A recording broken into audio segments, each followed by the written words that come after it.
The Boeing 737 is the most produced commercial airplane in history. Over 10,000 have been built since it first flew in 1967, with thousands more on order.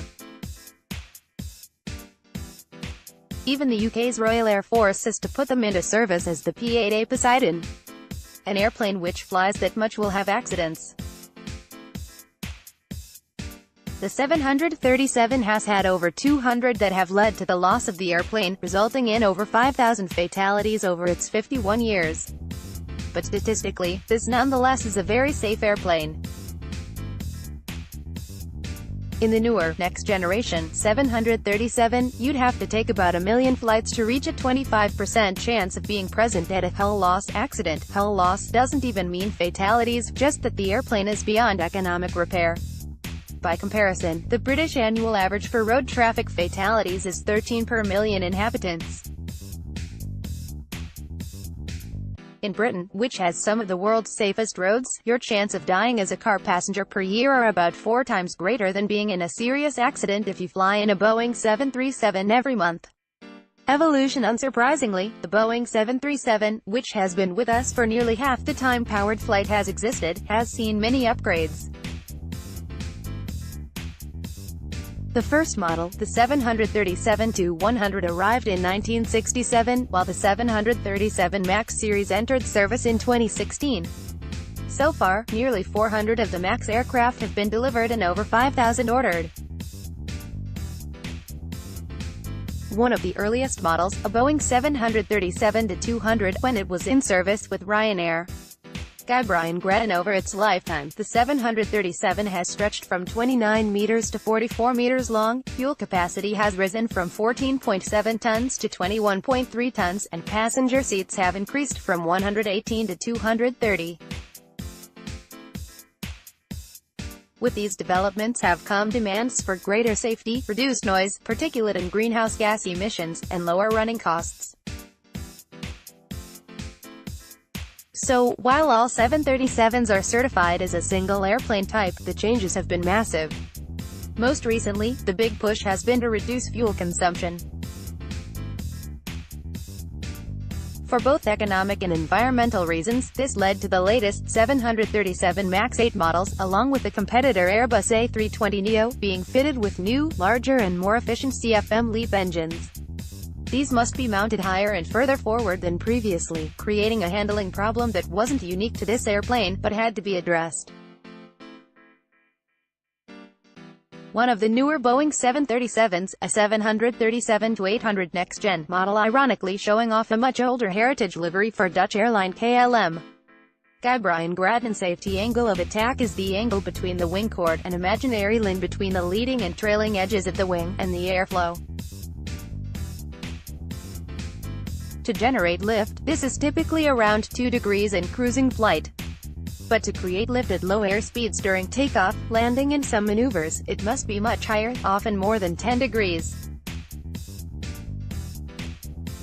If the angle of attack is too great, the airplane loses control, or stalls.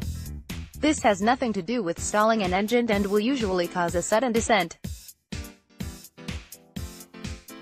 The larger, repositioned engines initially created a handling problem at a high angle of attack, particularly at low speeds, which could pitch the airplane nose up into an even greater angle of attack, potentially worsening the loss of control. Boeing addressed this by introducing an automated system called Maneuvering Characteristics Augmentation System, MCAS. This automatically forces the nose down from high angles of attack, removing the airplane from the stall condition. It does this by rotating the tailplane, effectively changing the shape of the airplane. This was necessary. Stalling under these circumstances has been a serious, even fatal, problem in some previous airliners. So far so good. But then we hit a problem which is alleged to have contributed to the October 2018 Lion Air 737 MAX 8 crash in Indonesia. While this aircraft had the MCAS system, the pilots allegedly didn't know about it. It has been said a decision had been made not to include the system in pilot training, in particular that if the system received incorrect signals from the airplane's angle of attack sensors, the airplane could pitch steeply nose down into a potentially unrecoverable dive. all pilots trained to recognize and deal with a wide range of instrument and equipment failures. On my own commercial pilot's license test, I had several real and simulated instrument failures, and was expected to deal with them while continuing the flight. All commercial pilots are reassessed on this regularly. But pilots can best deal with failures they've been trained for. We don't yet have full reports on the Lion Air crash, nor on the more recent Ethiopian Airlines crash of another 737 MAX. There is growing evidence that the crew didn't fully understand the MCAS system, and that the system could malfunction when a single instrument feeding it information fails.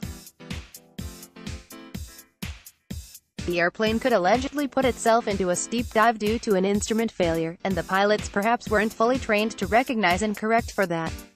What next? In a very new aircraft type, 339 people have died in two, apparently similar, accidents. This is intolerable. Fortunately, the aviation industry, that's mindset often goes back to the 1950s comet disasters, is extremely prompt in dealing with serious safety issues.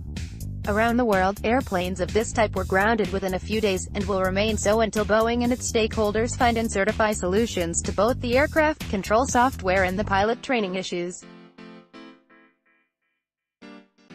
American budget airline giant Southwest has built its business model around the Boeing 737, currently operating 750 of them. The FAA index company FA News has grounded their 737 MAX airplanes.